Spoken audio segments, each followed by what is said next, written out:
boa noite a todos. Primeiramente, eu gostaria de agradecer, então, o convite. É um prazer estar aqui, né? Eu fico muito feliz de ter recebido esse convite, de estar participando, então, dessa pequena reflexão, né, aqui com vocês hoje, para falar, então, sobre a inserção do jovem no meio espírita, né? Então, assim, me apresentando rapidamente, né, eu sou Astrid Godoy, tenho 16 anos, como o Nelson já falou, eu sou da Sociedade Espírita Esperança, de Gramado, e a minha história, assim, com o espiritismo, na verdade, eu gosto de dizer que ela é um pouco privilegiada, porque eu sou espírita praticamente desde que eu nasci. Quando eu tinha 2, 3 anos ali, a minha mãe entrou na casa espírita, da qual a gente faz parte até hoje, e logo depois o meu pai também já entrou na casa espírita. Então, ela ia assistir, né, a doutrinária pública enquanto eu ficava na evangelização, já desde pequenininha, então, tendo esse acompanhamento, né, que é tão importante da evangelização infantil e do jovem. E eu digo assim que é privilegiada porque a gente que é espírita, nós sabemos como é um privilégio e é uma bênção ter uma família, né, que é espírita.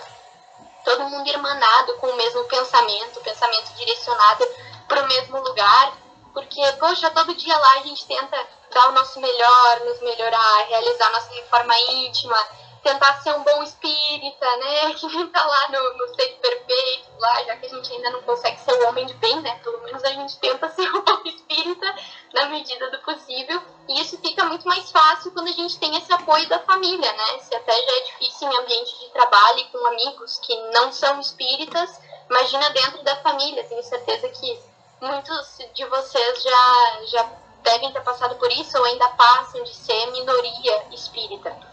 Mas a gente também observa uma diferença no jovem, né, que cresce dentro da casa espírita ou que cresce numa família espírita, na maneira diferente, né, de ver as coisas, de encarar as situações do dia a dia.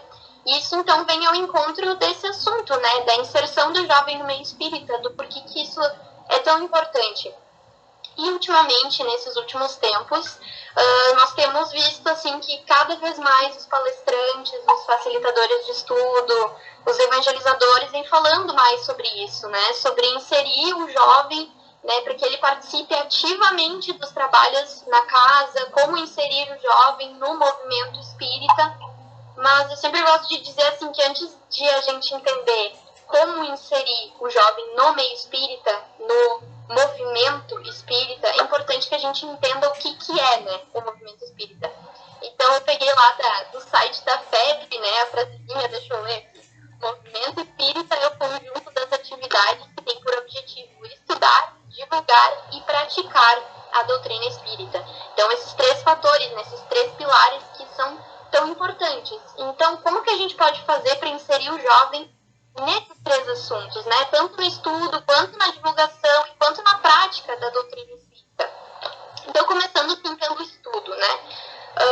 A gente sabe que a doutrina espírita é uma doutrina de muito estudo. A gente tem vários estudos na casa espírita, a gente está constantemente assistindo palestras, indo a congressos, está sempre buscando, a casa espírita tem o clube do livro, estamos sempre estudando, né? Mas como será que se dá dentro da evangelização? Como é que isso acontece com os jovens, né?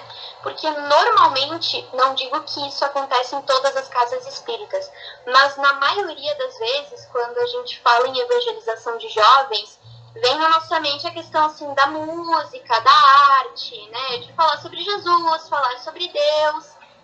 Uma questão muito importante também é o lanche. O lanche nunca pode faltar em qualquer encontro espírita, é uma coisa importante. Mas até o jovem mesmo tem isso já na cabeça, de que a evangelização passa a ser mais uma recriação do que evangelização, né? E às vezes, assim, até por parte dos evangelizadores, né, com medo de passar uma responsabilidade muito grande em cima do jovem, de, tem que estudar isso, tem que estudar aquilo, tem que se comprometer assim, assado, e com medo de assustar, assim, o jovem, né, por assim dizer, acaba transformando, na verdade, a evangelização em mais uma recriação, um momento de confraternizar, do que ser realmente um estudo, né, da doutrina, e claro, dadas as devidas proporções na linguagem do jovem, né? E isso é uma coisa bem importante, assim, que a gente devia se atentar. Por que não estudar, sabe, as 5 obras básicas, por exemplo, trabalhar isso na evangelização de uma forma que o jovem vai entender, com atividades que cativem ele, que ele se interesse e se engaje no meio, né?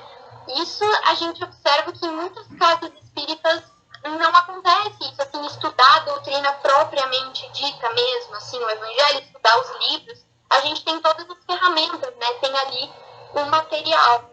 E uma coisa bem importante também é fazer com que o jovem entenda do porquê que ele está ali, né? Muitas vezes o jovem, às vezes, vai encaminhado pelos pais, às vezes nem é por vontade própria, então ele prefere muito mais confraternizar, tá ali, recreando, do que propriamente estudando. Mas no momento que a gente entende que a gente não está aqui, né, no planeta Terra, nessa reencarnação, para ficar só tranquilo, a gente está aqui para evoluir, para consertar os nossos erros, né, se tornar pessoas melhores.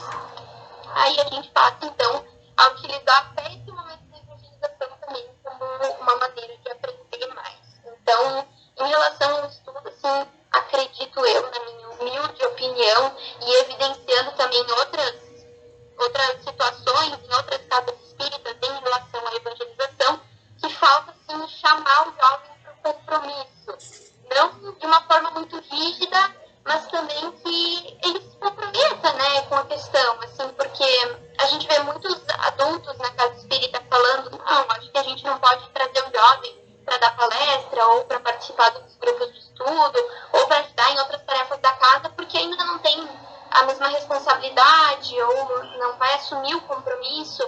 Mas como será que a gente vai querer cobrar esse compromisso e essa responsabilidade se isso ainda não foi apresentado pra gente? Essa necessidade. Tipo, poxa, tu não quer se comprometer, tu não quer ajudar. Se esse espaço não for aberto, a gente nunca vai conseguir praticar essa responsabilidade e se comprometer, então, com, né, as tarefas da casa.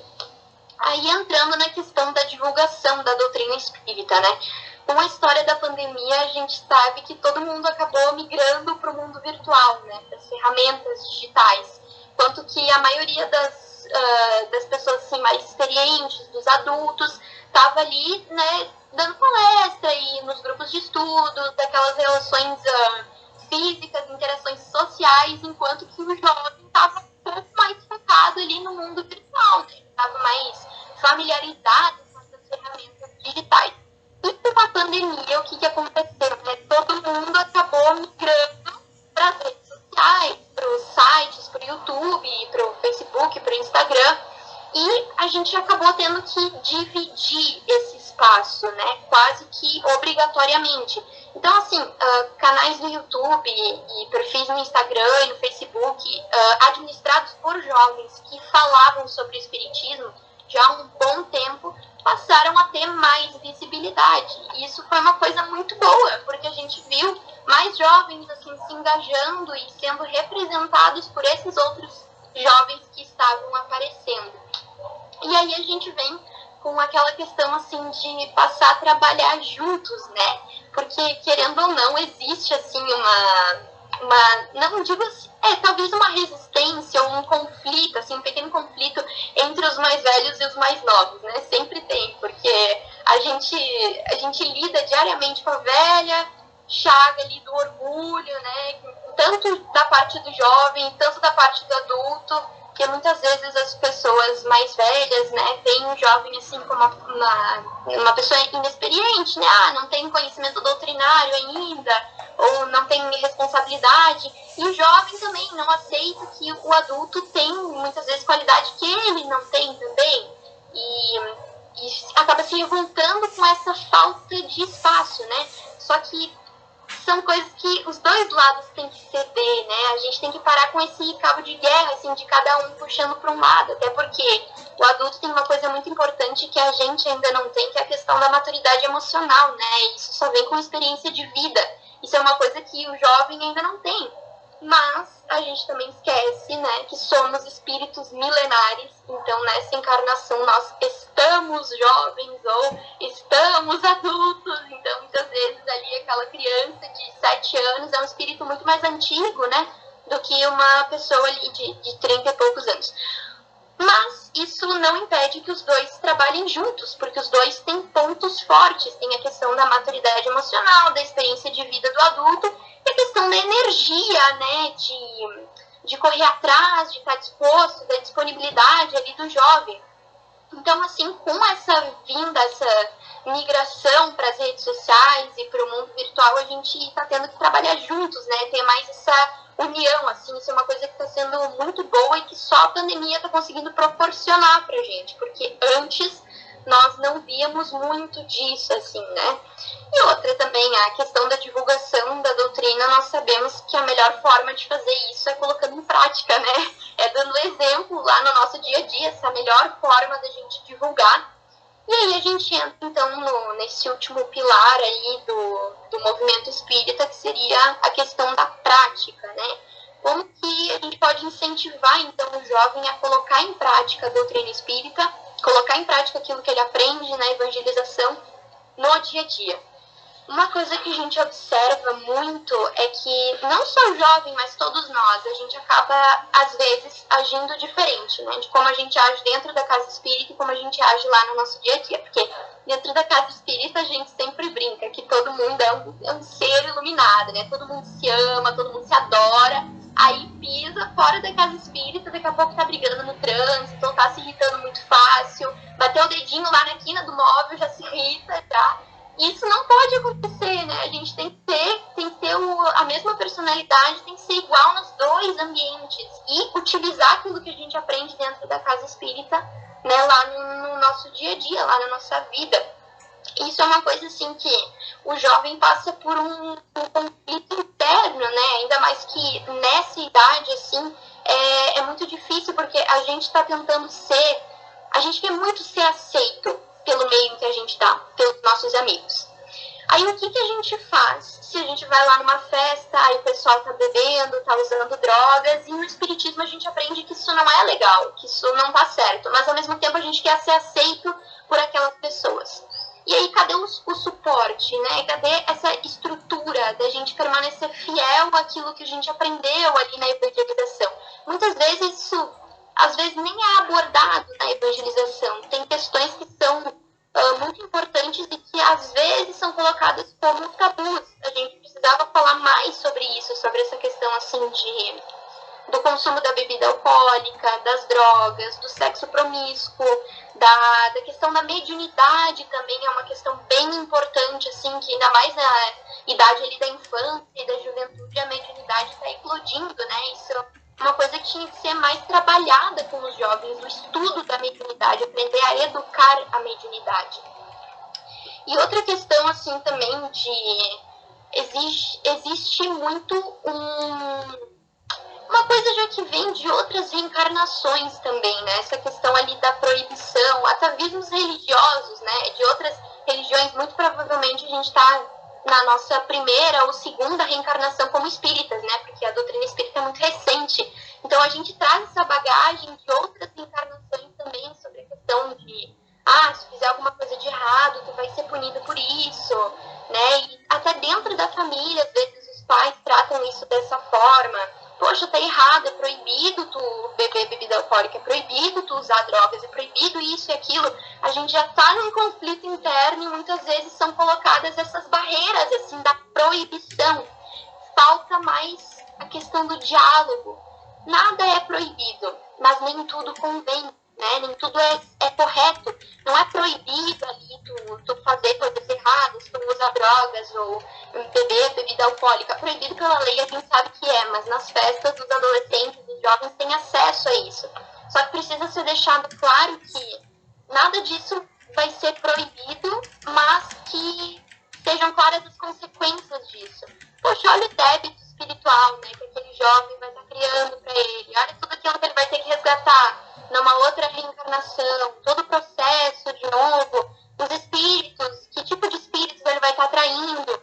Isso eu vejo que são dúvidas assim, de muitos jovens, isso é pouco trabalhado, né, dentro da evangelização. E, além disso, né, de incentivar essa prática dessa forma de uma maneira saudável, fazer com que o jovem entenda as coisas e não tenha medo, né, do que vão ser as consequências. Eu não vou fazer isso porque senão depois vai acontecer uma coisa, né, comigo. Eu vou fazer o certo porque é certo, né? Não por causa de uma consequência, né? Falta entender isso. e também da prática, assim, da doutrina espírita dentro do meio espírita, do movimento, falta inserir o jovem também nos trabalhos dentro da casa espírita. A gente ouve muito falar isso, mas de que forma que é possível fazer isso, né? Porque, às vezes, vai muito do olho do evangelizador também ver aqueles jovens que estão preparados para, de repente, fazer alguma explanação, fazer algum encontro, mas outros jovens também podem ser inseridos aos poucos, auxiliando na recepção, auxiliando na biblioteca, ajudando ali no clube do livro, ajudando em outros trabalhos da casa. Falta essa abertura do espaço também. Isso é uma coisa que a gente comenta bastante. E usando assim como exemplo ali a Sociedade Espírita Esperança, que nem o Nelson falou sobre a Tribuna Jovem, é um belo exemplo de como inserir o jovem no meio espírita. Né? O que é a Tribuna Jovem? É como se fosse uma doutrinária pública, só que é voltada para os adolescentes. Então, não acontece toda semana, acontece uma vez por mês, na qual a gente chama, então, um jovem, pode ser da nossa casa espírita, pode ser do município, pode ser de outros municípios também do país, e onde ele faz uma pequena exploração ali de uns 30 minutinhos, falando sobre algum assunto da doutrina espírita. Isso é uma maneira incrível, assim, de dar voz para o jovem, de abrir esse espaço, e ainda mais no ambiente que a gente se sente confortável, né? Que é essa questão da internet, das redes sociais e tudo mais. Outra questão que eu também gostaria de relatar, que foi um episódio muito legal. Ano passado, no começo de 2020, ali, eu e a minha mãe, a gente entrou para a equipe de evangelização. Isso foi uma atitude muito legal dos evangelizadores que já estavam fazendo esse trabalho, porque em nenhum momento eles restringiram a minha participação ali. É claro que eu não evangelizo uma turma sozinha, imagina, nem tem como fazer isso. Mas eu auxilio a minha mãe, a gente tem uma dupla e a gente trabalha então com uma turma de jovens juntas. Isso é um outro exemplo de abertura do espaço ali para o jovem, né? Por que não? Por que o jovem não pode ajudar os outros líderes espíritas também, né, em certas áreas da casa?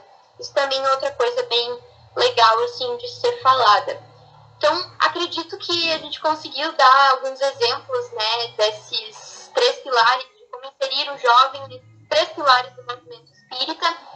E aí a gente vem para a nossa questão final, assim, né, para encerrar assim, essa reflexão de qual que é a importância disso, né? Por que isso está sendo tão falado?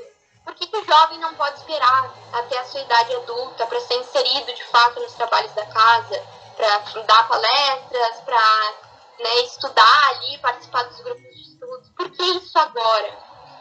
Porque nessa fase assim, da adolescência, a gente está formando a nossa maneira de ver as coisas. A gente está formando o nosso caráter. A gente está montando quem a gente vai ser, né? Digamos assim. E não é à toa que a gente é constantemente, diariamente, bombardeado com informações que a gente está careca de saber que são as inversões de valores, né? A gente é sempre bombardeado com essas informações de que consumir bebida alcoólica é legal, é descolado, usar drogas também é bem legal, o sexo promíscuo também é uma coisa super normal na nossa idade.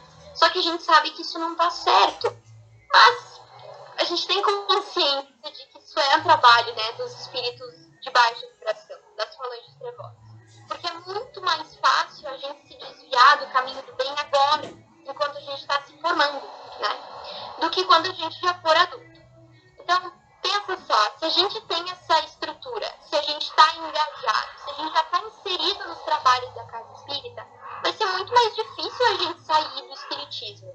Aí, imagina a bagagem que esse jovem vai adquirir participando ativamente dos trabalhos.